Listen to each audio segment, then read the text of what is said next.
क्या आपको कभी अचानक ऐसा लगता है कि सब कुछ होते हुए भी कुछ कमी रह गई है?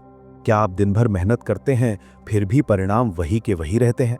क्या घर में छोटी-छोटी बातों पर तनाव बढ़ जाता है?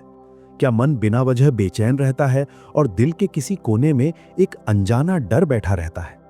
अगर इनमें से एक भी बात आपके साथ हो रही है, तो आज की ये बात आपके लिए है।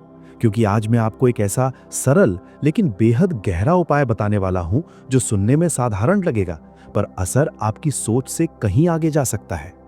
और सबसे अच्छी बात यह है कि ये चीज आपके घर में अभी भी मौजूद है, बस आपने उसे इस नजर से कभी देखा नहीं होगा। आज हम बात करेंगे नमक, पानी और आपके नाम की, और इनके मेल से बनने वाली उस ऊर्जा की जो आपके जीवन की दिशा बदलने की क्षमता रखती है। अब आप सोच रहे होंगे कि भला एक गिलास पानी में नमक और अपना नाम जोड़ देने से क्या बदल सकता है? यही तो रहस्य है। इस संसार में हर चीज तरंग है, कंपन है, स्पंदन है। जो दिखता है वो भी और जो नहीं दिखता वो भी। आपका नाम सिर्फ एक संबोधन नहीं है, यह आपकी पहचान है, आपका पता है, आपका ऊर्जा केंद्र है। जब कोई आपको नाम लेकर पुकारता है तो सिर्फ आवाज नहीं निकलती, एक तरंग निकलती है, और वो तरंग सीधे आपके भीतर की ऊर्जा को छूती है।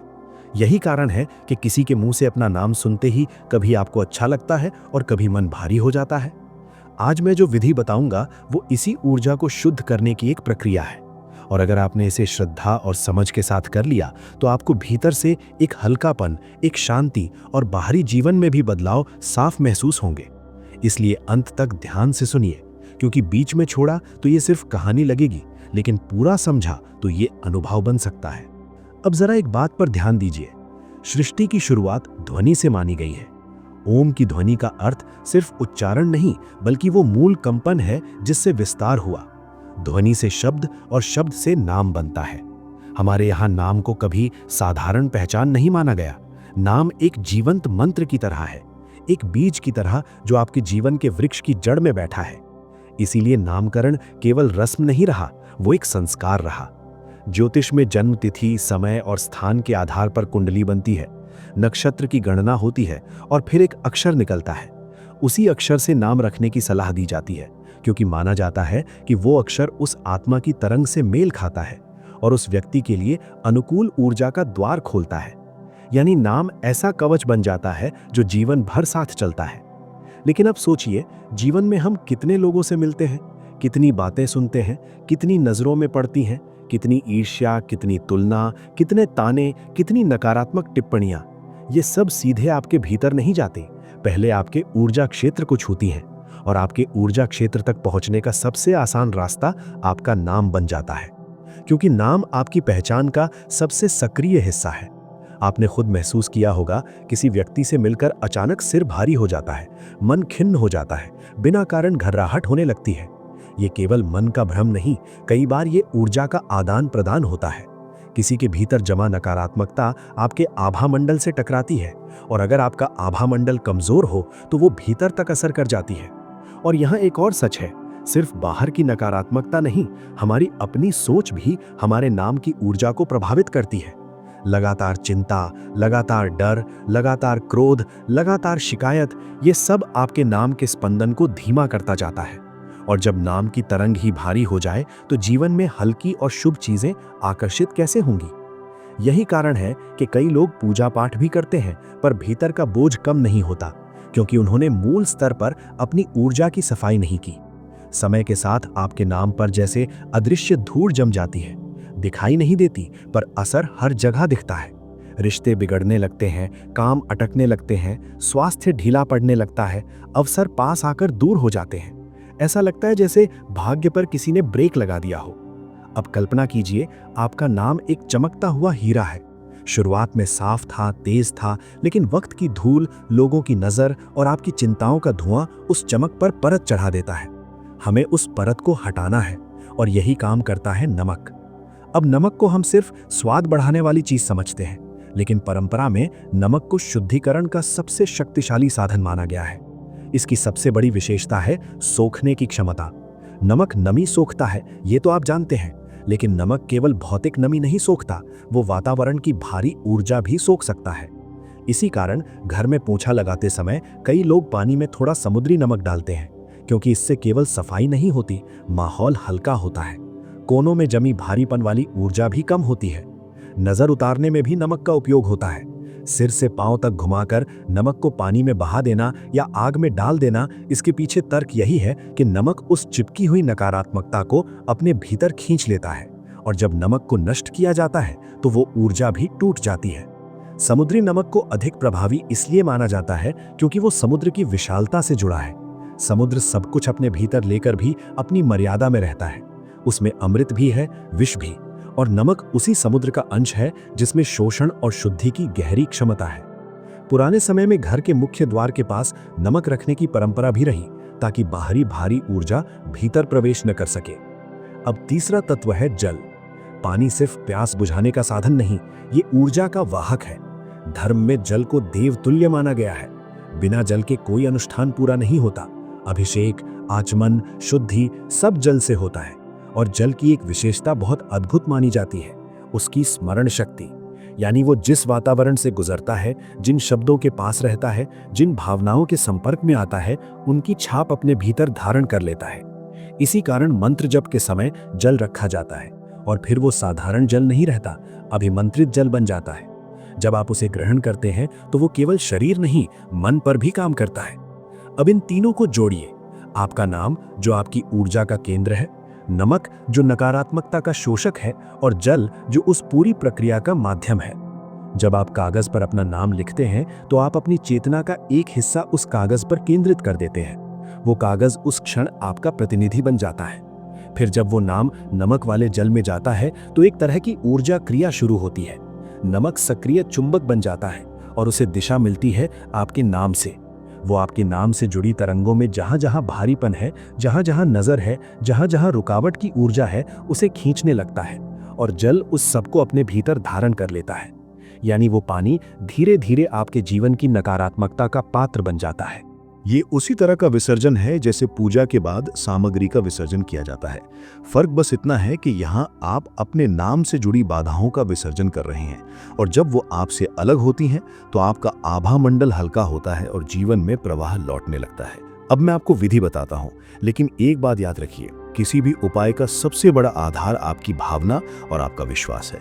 इसे खेल की तरह करेंगे तो परिणाम भी कमजोर होंगे, इसे पवित्र क्रिया की तरह करेंगे तो असर अलग होगा। इस प्रक्रिया के लिए अमावस्या की रात बहुत उपयुक्त मानी जाती है, क्योंकि वो नकारात्मकता हटाने की रात्रि है। पूर्णिमा सकारात्मकता और वृद्धि के लिए अच्छी मानी जाती है। आप अपनी स्थिति के अनुसार चुन सकते हैं। अगर बहुत उलझन है तो अमावस्या से शुरू करें।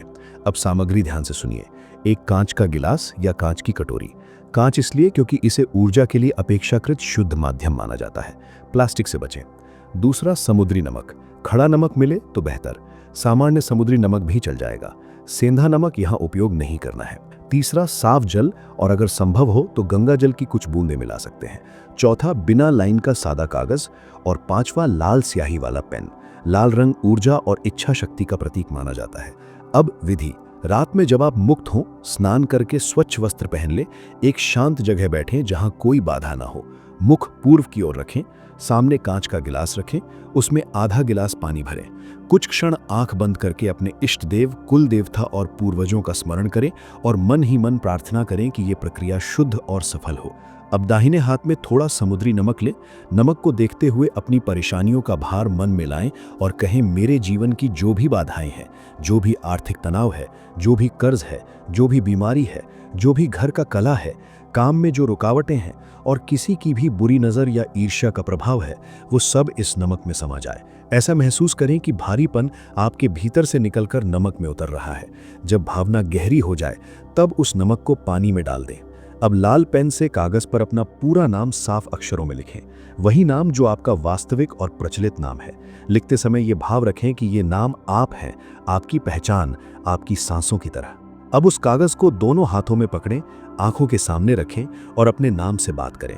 कहें, हे मेरे नाम, तुम मेरे अस्तित्व का प्रतीक हो। जाने अनजाने मुझसे जो भूले हुई हो, जिन कर्मों का भार मुझ पर आया हो, जिनके कारण आज कष्ट है, मैं आज उनके नकारात्मक प्रभाव को छोड़ता हूँ। लोगों की ईर्ष्या और नकारात्मक दृष्टि ने तुम पर जो परत चढ़ाई है, मैं आज उसे साफ करता हूँ। तुम आज से हर नकारात्मक बंधन से मुक्त हो। अगर आंखें नम हो जाएं तो होने दें। ये प्रक्रिया भीतर का बोझ उतारती है। अब उस कागज को हल्का सा मोड़ें और नमक वाले पानी में डाल दें और फिर कुछ पल बस उसे देखें। कोई अतिरिक्त विचार नहीं। नमक घुलता दिखेगा, कागज गलता दिखेगा। इसे प्रतीक मानिए कि नकारात्मकता टूट रही है। अब इस गिलास को घर के ऐसे कोने में रखें जहां किसी की सीधी नजर ना पड़े। रात भर वहीं रहने दें। इसे बाथरूम या शौचालय में कभी ना रखें। आप इसे अलमारी के कोने में या पलंग के नीचे रख सकते हैं। उस रात आपको सपने अलग लग सकते हैं, कुछ पुराने डर उभर सकते हैं। घबराइए नहीं, ये संकेत है कि अवचेतन की परतें निकल रही हैं। कई लोगों को बहुत गहरी नींद आती है, जैसे मन पहली बार शांत हुआ हो। सुबह उठकर सबसे पहले उस गिलास को देखें। पानी का रंग कुछ बदला हुआ लग सकता है, मटमैला सा भी। ये इस बात का संकेत है कि प्रक्रिया ने असर लिया। अब सबसे जरूरी चरण, इस पानी को घर से बाहर निकालना है। इसे नाली में या सिंक में बहा दें या फ्लश कर दें। बहाते समय मन में कहें, मेरी सारी बाधाएं, मेरा सारा दुर्भाग्य, मेरी सारी नकारात्मकता इस जल के साथ मेरे जीवन से दूर जा रही है। फिर गिलास को अच्छी तरह धो लें। इस प्रयोग को आप अमावस्या या पूर्णिमा पर दोहरा सकते हैं, जब तक आपको ये न लगे कि जीवन का प्रवाह सुधर गया है। पहली बार में भी कई लोगों को भीतर हल्कापन, सिर का दबाव कम और मन की शांति महसूस होती है। धीरे धीरे काम बनने लगते हैं, घर का माहौल नरम होता है, धन के रास्ते खुलने लगते हैं और जो लोग बिना कारण विरोध करते थे या तो दूर हो जाते हैं या उनका व्यवहार बदलने लगता है। क्योंकि जब आपका आभा मंडल साफ होता है तो नकारात्मकता को पकड़ नहीं मिलती। ये प्रक्रिया केवल बाहरी बदलाव नहीं करती, ये भीतर भी रूपांतरण शुरू करती है। आपके नाम की तरंग जब साफ होती है तो आपका ऊर्जा कवच मजबूत होता है और जब ऊर्जा कवच मजबूत होता है तो आप अच्छे लोगों, अच्छे अवसरों और शुभ परिस्थितियों को सहज रूप से आकर्षित करते हैं। आपकी वाणी में प्रभाव बढ़ता है, आपके निर्णय साफ होने लगते हैं और आपके भीतर एक स्थिरता आती है। कई बार समस्याओं की जड़ पितृपक्ष से जुड़ी अशांति भी होती है, क्योंकि नाम कुल से जुड़ा होता है। जब आप नाम की शुद्धि करते हैं तो आप अपने कुल की ऊर्जा में भी एक हल्का सा सुधार लाते हैं और ये सुधार कई बार अनदेखे तरीके से सहायता बनकर लौटता है। आखिर ये संसार तरंगों का खेल है। दुख अलग तरंग है, सुख अलग, गरीबी की तरंग अलग और समृद्धि की अलग। जब तक आप भारी तरंग में फंसे हैं, हल्की तरंग आपके पास टिक नहीं पाती। ये उपाय आपकी व्यक्तिगत फ्रीक्वेंसी को ऊपर उठाने का एक माध्यम है, कोई जादू नहीं, ऊर्जा का नियम है। बस इतना है कि ये नियम हमारे पूर्वज जानते थे और हम समय के साथ भूलते गए। अब जरूरत है उसे फिर से अपनाने की। इसलिए अगली अमावस्या या पूर्णिमा पर इसे जरूर करें, पूरे विश्वास के साथ, पवित्रता के साथ, और फिर देखिए कैसे धीरे धीरे बंद रास्ते खुलते हैं, रुके काम गति पकड़ते हैं और मन का भारीपन उतरने लगता है। कभी कभी समाधान बहुत बड़ा नहीं होता, बस सही जगह पर छोटा सा बदलाव होता है। एक गिलास पानी, थोड़ा सा नमक और आपका नाम, और यही आपके हाथ में वो चाबी बन सकता है जो भाग्य के कई जंग लगे ताले खोल दे। अगर आपको ये जानकारी उपयोगी लगे तो इसे अपने उन लोगों तक जरूर पहुंचाइए जिन्हें इसकी जरूरत है, क्योंकि हो सकता है आपका बताया हुआ एक उपाय किसी का बोझ हल्का कर दे। और अगर आप ऐसे ही और ज्ञानवर्धक अनुभव आधारित विषय सुनना चाहते हैं तो इस तरह की बातों से जुड़े रहिए। अपने अनुभव नीचे लिखना चाहें तो लिख सकते हैं, क्योंकि कई बार एक अनुभव दूसरे के लिए रास्ता बन जाता है। और याद रखिए, प्रकृति ने हमें बहुत कुछ दिया है, बस पहचान और सही उपयोग की देर है।